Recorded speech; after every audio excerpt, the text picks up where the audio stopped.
No, morning. Mga mare, ito ang buhay ko dito sa hood.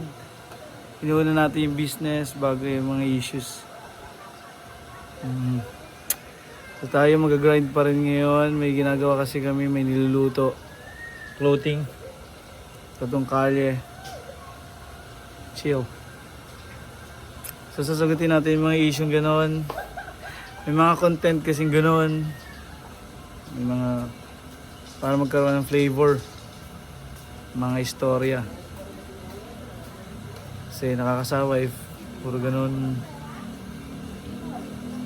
puro iisa lang ang topic.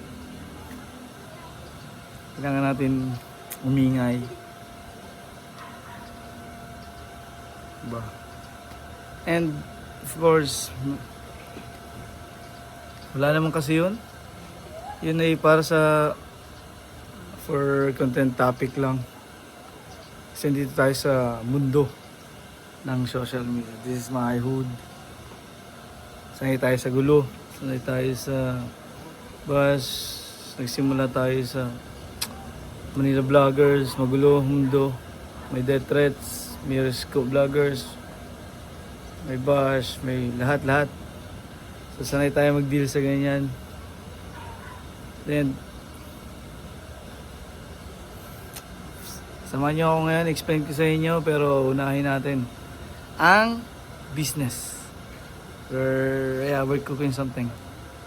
So, sagutin natin yan isa-isa para maintindihan nyo. Kasi wala man talaga nangyari, ano lang yan. For topic, for issues. Kasi yun naman talaga, pagka dating ko pa lang, meron na agad akong vlog. Papakita ko sa inyo yung title. Ito yun, Pack. Mali, hindi ito yon.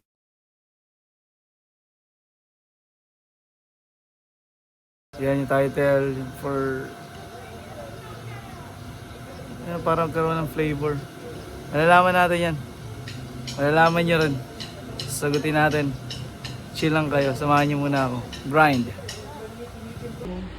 Wala siyang dating na ganito. Solid. Solid yung pagka ano nung Ito yung ang ginawa kasi nung unang nag-print. Siya na ang nag-ano. Siya na ang nag-advise ba na. Sir, maganda nga lagyan natin. oh, tama nga ito eh. Ito. Soup.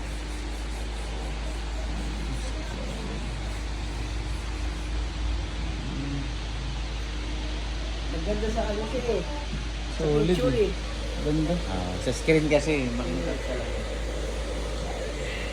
Bali ang mangyayari niyan, pag tinilagyan mo pa nung sinasabi. Medyo papa. Yung magandang hapon mga Mars.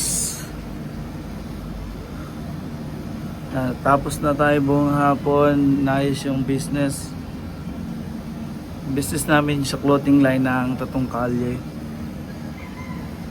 Medyo busy maghapon. Mamaya pupunta sa mga kaibigan to promote the business. And then sa mga issues, yan, mga lumalabas. Mga ganyan, ganun daw, ganyan. Yung po ay... Wait, pakita ko muna sa inyo yung tanawin dito sa taas. Yan, nakaka-relax ba? Tayo tayo sa masaya at magulong mundo ng Maynila. So dito ako tumutuloy pagka galing ng ibang bansa dito sa Manila. Hindi na tayo sanay. Hindi tayo sanay mag-vlog ng ganitong hawak yung cellphone. Yan. So, marami akong kwento, marami tayong sasabihin. Sinatawanan ako sa mga bash. Sanay kasi tayo dyan. Galing tayo dito sa Manila mag-vlog. Yan mga bash. Normal yan sa pag nasa social media ka. Kasi yan dapat sa tanggap mong hindi ka gusto ng mga tao, hindi lahat gusto ka. So yun po. And yun kasi parang unang mga days pa lang Meron nag-comment sa akin. Yun po yung una noon. May nag-comment doon na sabi, what if, yan, pag silosin mo nga si Sir Paul, ganyan, si kaibigan ko naman yun talaga. Wala pa yung PB team or ano, magkasama na kami sa vlogging industry. Tsaka, kilala niya talaga ako, makulit, ganyan. Sabi ko, baka naman pwede. Hindi ko kasi alam yung istorya nila, ano yung mga vlog nila bago ako umuwi. Ang alam ko lang yun, kaibigan ko yung tao. Yes, si Sir Paul, kaibigan ko yun. Maingay ko, siya maingay ito ah. Nasa ingay kasi, may aircon kasi dito sa may labas. Dito sa condo. So, yun. May mga ganong kasing bagay sa social media para magkaroon ng istorya or yun nga, kaninang umaga flavor, sabi ko hindi naman lagi more on charity, may papakita ka ring side na comedy and mga bagay na parang teleserye, love team, ganyan. So hindi ko alam yung history nila na about sa teleserye na ganyan. So sabi ko, oo nga no, pwede naman kasi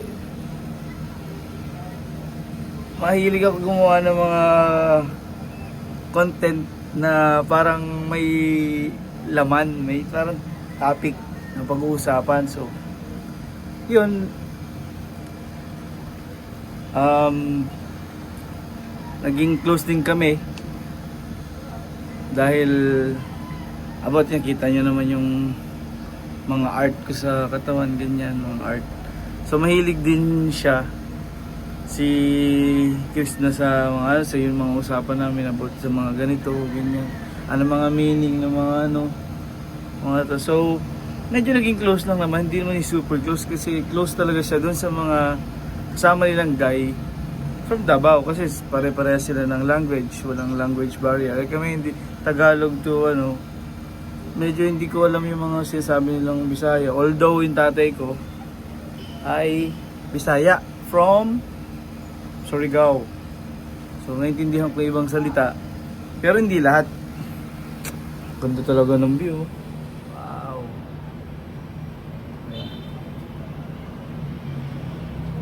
Napakita ko muna sa inyo yung lugar dito. Huwag tayo magtuloy-tuloy. Yun lang naman yan yung ginagawa ko dito kasi tatapos na yung maghapon. Mamaya pupunta kami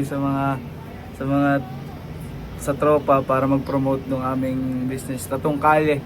Meron po kaming vlog about yan dito sa art, para magkaroon ng awareness yung mga tao na hindi lahat ng tattoo or may tattoo na tao ay kailangan nating i-judge or galing sa mga kulungan, bilibid. May mga ganun po kaming interview para pumabago ang pagtanaw ng mga tao sa taong mahilig sa tattoo at sa taong galing sa bilibid na may mga tattoo, dahil hindi naman lahat yun masama or pinanggalingan na kakaiba. Alam niyo naman sa mga kulungan, pag bagong laya sila, binabago natin na mayroong pagbabago, meron silang disiplina, meron silang natutunan sa loob, naging mas makatao sila.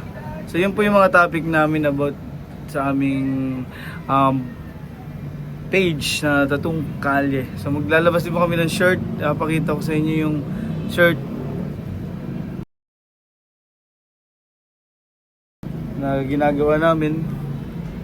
And hindi kaming vlog sa YouTube, Tatong Kalye, sa TikTok, Tatong Kalye. Mag-release din kami ng mga ink about sa tattoo. I mean, hindi about sa tattoo, ginagamit sa tattoo.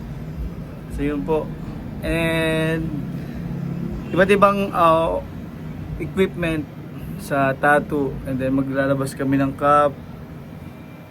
Marami pa kaming plano sa gagawin namin yun. Yan. Hindi lang naman sa dati kasi nagcha-charity nga ako pero nakapag-abroad ako. Nag-abroad ako kasi nga parang yun trinay kong lumabas sa naging comfort zone ko na vlogging. Pero tuloy pa rin yung buhay. Pakita ko muna sa inyo yung itsura dito. Ayan ang itsura dito sa taas. Nakaka-relax.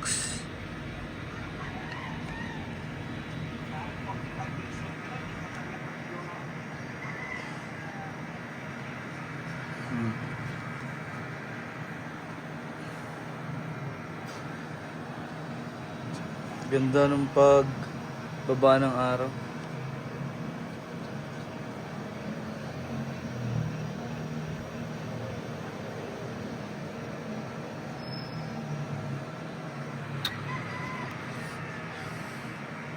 About sa bashing din, no? Okay lang naman ako dun. Minsan nga, dati nangyari sa akin nung vlogger pa kami ni Mirrors ko. Nakikipagkita ako sa mga basher. Tinatanong ko, andito na ako sa harap nyo. Anong palag? Ganun ako dati, mas malala pa ngayon dati. May mga kasuhan pang nangyayari, ganyan. Mas matindi yung labanan noon nung kami ay vlogger pa ng Manila. Marami na sasagasahang malalaking tao. Mga colonel, general sa vlog namin sa MTPB. Naging vlogger ako ng MTPB, yung Manila Clamping Team. Then MMDA. Kasama namin si Sir Bong Nebriha, if I'm not mistaken. Yun, mga nababangga talaga na kami, malalaking tao. So, sanay tayo dyan sa vlog, sa bashing na yan. Normal yan sa pagiging social media, gumagawa ka ng content. Hindi naman lahat trip nila yung ginagawa mo, or siyempre yung vlogging, nabibideo mo sila, yung mga general na yun nag-aangas-angas. So marami tayong story about dyan. At alam naman yan ni Sir Paul kasi galing din naman kami dyan, kasabay kami dyan, and kami dalawa talaga yung unang naging magkaibigan dyan sa vlogging sa Manila.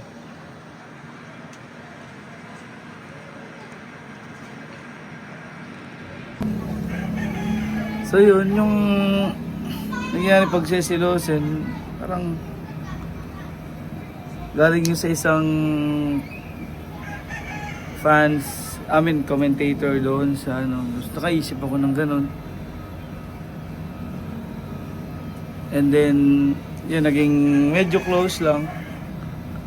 Wala naman talaga nangyari, parang lagi lang nag-uusap, parang napapansin nila na nag-uusap, ganyan, nagiging parang close kasi parang hindi sanay sila makita na ganun kasi close si Crisado lang sa mga team Davao. So yun sa akin naman yung about sa mga mga usapan about sa tattoo, mga ganyan, yun lang naman eh. Parang lumaki lang yung issue siguro, may mga salitang mga dagdag, pero wala, hindi nga kami magkakasama yan, sila magkakasama kasi yun nga, dahil sa mga taga Davao sila, siyempre doon siya kasama lagi. Na-assistan ko lang siya yun pagka yung may vlog tapos bababa ng mga bangka, siyempre mauuna si Sir Paul dahil siyempre siya yung mauuna doon sa mga makikipag-meet sa mga tao, ganyan. Tapos yung cameraman, dalawahan lang yung pwede sa bangka. So, siyempre si Sir Paul, tapos yung cameraman niya, si Madam Rebecca, yun. Ganun kakataon lang. Karoon lang ng mga laging lagi magkausap, ganyan. Pero wala naman yung tipong inahas or hindi. Bagay, mga tao naman talaga yung bashing. May mga ganun mga factor. Wala yun. Ganun lang naman ang nangyari. Ano ang nangyari dun? Di ba? Nagkaka-jive lang kami sa vibes ng mga pares kaming joker. Tapos mahilig din magsasayaw-sayaw, ganun. Yun lang yun. Baka may mga issues sila noon na nadagdag lang siguro, pero for me, mapakababaw naman na naging parang close lang. Ilang araw lang naman, pauwi lang naman kami naging medyo close, hindi naman super close, medyo close lang.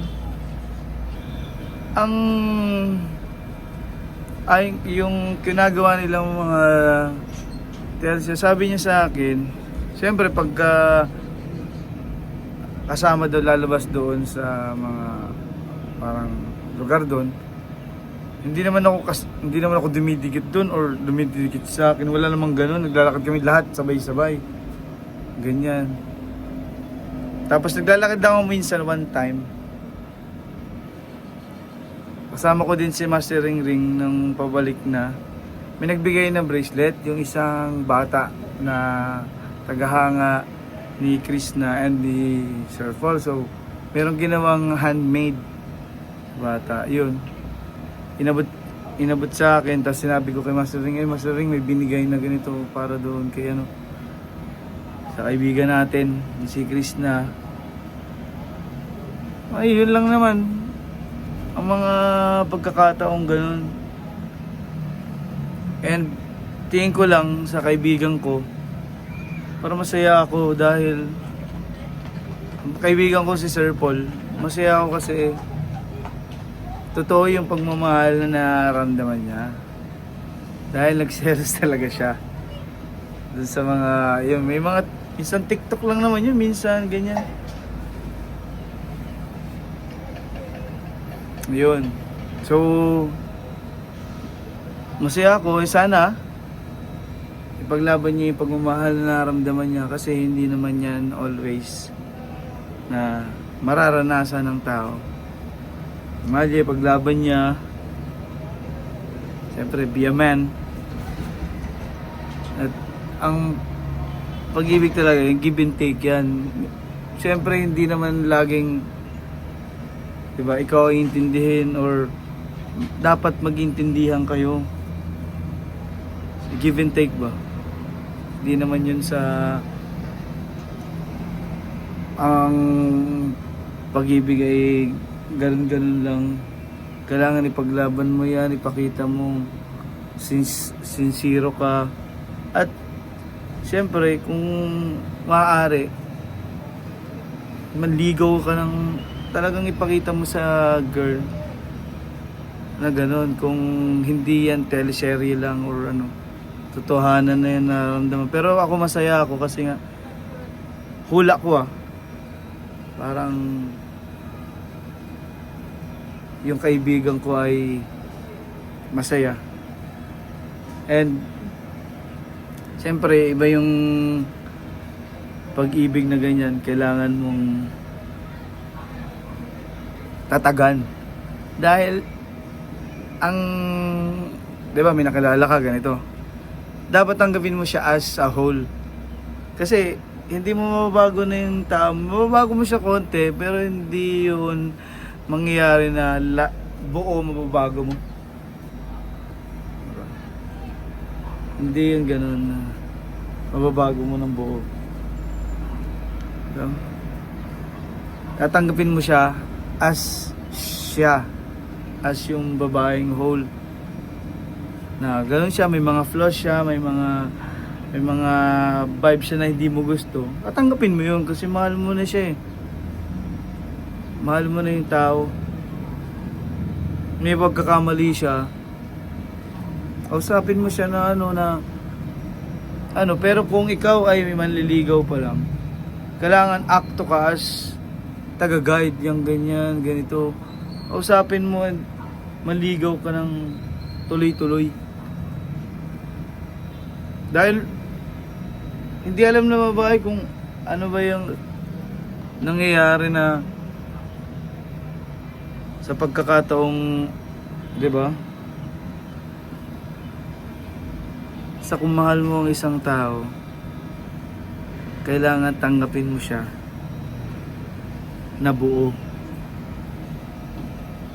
Kahit naman kasi sino tanongin natin, kahit viewers, 'di ba? Ano masasabi nyo? Pag mahal mo ang isang tao, dapat tanggap mo siya ng buo. Kasi hindi perfecto ang tao. Dahil hindi naman kayo parehas lumaki. So magkaiba talaga kayo ng attitude. Ikaw ganito, siya iba. O kailangan mo i-accept yun. Kaya wala naman talagang dapat ipag-issue. Alam mo yung mga tao malakas na mag-react. Kaya nalaman nyo na yun lang yun. Yung sa pagsesilosin, yun lang yun. As simple as that. Pero kung mahal mo ang taong nandyan, pakita mo at ipaglaban mo. Tanggapin mo siya kung ano siya.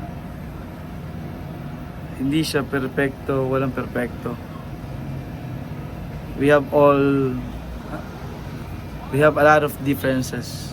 Kasi lumaki ka sa pamilya na iba at yung ibang tao ay hindi lumaki sa loob ng pamilya. So magkaiba talaga kayo. Magkaiba kayo pinalaki. Yun lang. Kaya ilarga muna ako, pero kung may mga katanungan kayo, just comment, PM. Wala namang problema yung bashing na yan. It's just normal lang. It's normal for me. Yan, di ba? Kung gusto niyo, magkita-kita pa tayo eh. O, di sabihin niyo sa mukha ko kung ano yung binabash niyo, ganyan. Di ba? May evidence kayo, talk shit. But if you don't have evidences, shut up and chill. Yan ang buhay. But enjoy. Enjoy and chill out and grind.